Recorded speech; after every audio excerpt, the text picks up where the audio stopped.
So prior to 2000, Paula McKinley from the Des Moines Arts Center was given my mother's name, Paula Plasencia, and my name, and invited us out to coffee to talk about this idea of doing and celebrating Dia de los Muertos.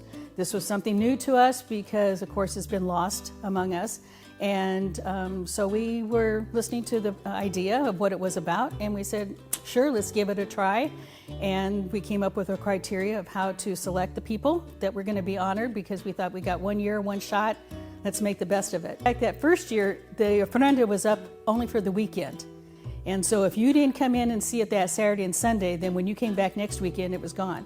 But because of the turnout and the results of it, then the Des Moines Arts Center had decided that they would leave the ofrenda up for a week. The Arts Center wanted to do a cultural celebration of Dia de los Muertos.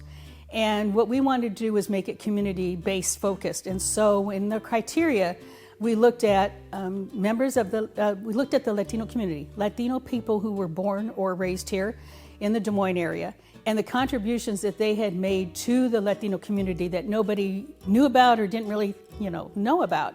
And so with that, then that's how it was decided who would be the honoree for that particular year. Sometimes it would be a theme, other times it would just be an individual, and the ofrendas were made to reflect that particular theme.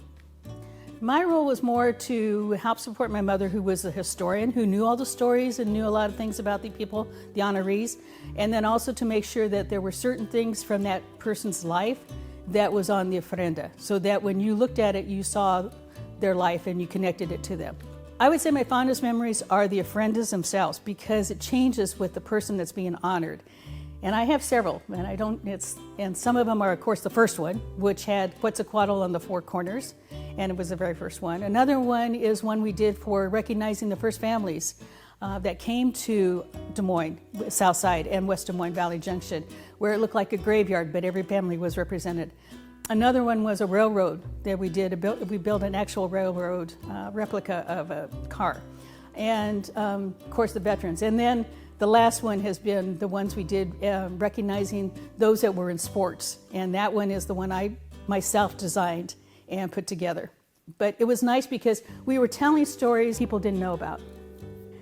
I would say what it means to the Arts Center is that it's another way to recognize an artistic cultural aspect of a community that's 3D. That's just not a painting that's done on the wall by a Latino. For the Latino community, and also for the Arts Center, but in the community in general, I'm hoping that it's an educational experience, that they learn about people who came here way before they did, 100 years ago, and we're now probably in our 6th generation, that did things to build the Latino community that didn't exist without any help, but that because of them, we're standing on their shoulders.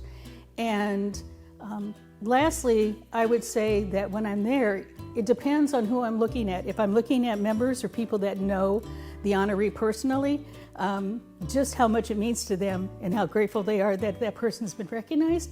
But also, and for other people to realize that the Latino culture is more than tequila, the Mexican music, the hat dance, and Cinco de Mayo, or whatever that they're thinking of, wearing the sombrero. But that it's actually, this community is made up of different people who made and changed the community and made it better for those that are coming now.